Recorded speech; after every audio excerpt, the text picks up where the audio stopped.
किसानों के सम्मान के लिए और जो इस देश के गरीबों के सम्मान के लिए माननीय प्रधानमंत्री जी काम कर रहे हैं, उनको तीसरी बार देश का प्रधानमंत्री बनाना है।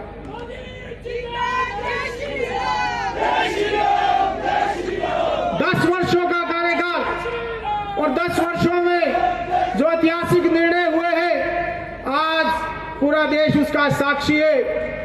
उसमें चाहे अयोध्या में राम मंदिर की बात हो, चाहे जम्मू कश्मीर में धारा 370-35A को समाप्त करने की बात हो, चाहे 3 तलाक को समाप्त करने की बात हो, या फिर नारी शक्ति अभिनंदन अधिनियम लाकर मातृशक्ति को लोकसभा और विधानसभा में 33% आरक्षण देने की बात हो, नागरिकता संशोधन अधिनियम लाकर जिस प्रकार से जो शरणार्थी लंबे समय से इस देश में शरण लिए हुए थे, उनको इस देश की नागरिकता देने की बात हो, इस प्रकार के ऐतिहासिक काम माननीय मोदी जी ने पिछले 10 सालों में किए हैं। और आज एक छत्र नरेंद्र मोदी जी तीसरी बार देश के प्रधानमंत्री बनेंगे, क्योंकि आज अगर हम दूसरी तरफ देखें,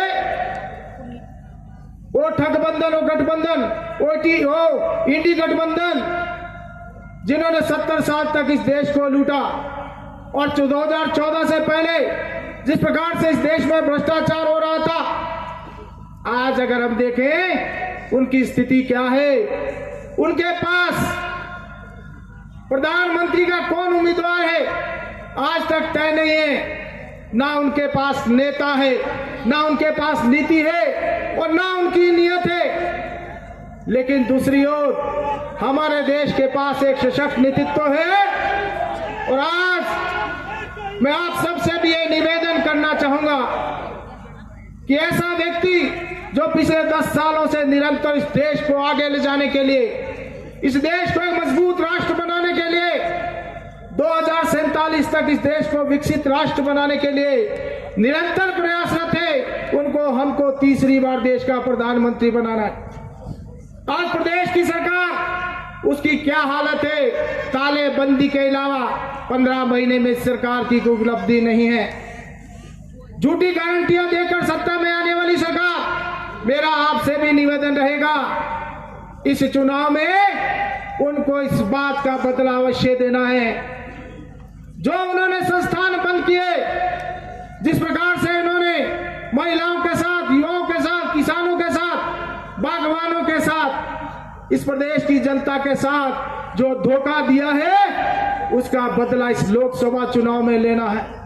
और मेरा आपसे यही निवेदन है कि ये सरकार तो अब जाने ही वाली है। लोकसभा चुनाव में 4 सीटों में भारतीय जनता पार्टी की प्रचंड विजय हो, इसका संकल्प लेकर हम आज यहां से जाएंगे। मेरा आपसे यही निवेदन रहेगा, मेरा आप सबसे यही निवेदन रहेगा कि जितने भी हमारे बुजुर्ग आए हैं, हमारी बहनें आई हैं, हमारे नौजवान साथी आए हैं, 17 के 17 विधानसभा क्षेत्रों के जितने भी हमारे कार्यकर्ता यहाँ पर आए हैं, आज एक ही संदेश लेकर हम जाएंगे कि आने वाली 1 जून तक अब हम घर में नहीं बैठेंगे। हम ये निर्णय लेकर आगे बढ़ेंगे कि 1 जून को जब मतदान होगा, एक वोट हम डालेंगे भी, एक वोट हम डलवाएंगे भी, और देश में तीसरी बार आदरणीय मोदी जी को देश का प्रधानमंत्री बनाएंगे। मुझे इतनी ही बात आप लोगों से करनी थी। आप दूर दराज के क्षेत्रों से सुबह चलकर यहाँ पर पधारे हैं, आप सबका बहुत बहुत धन्यवाद। जय हिंद, जय हिमाचल, जय श्री राम।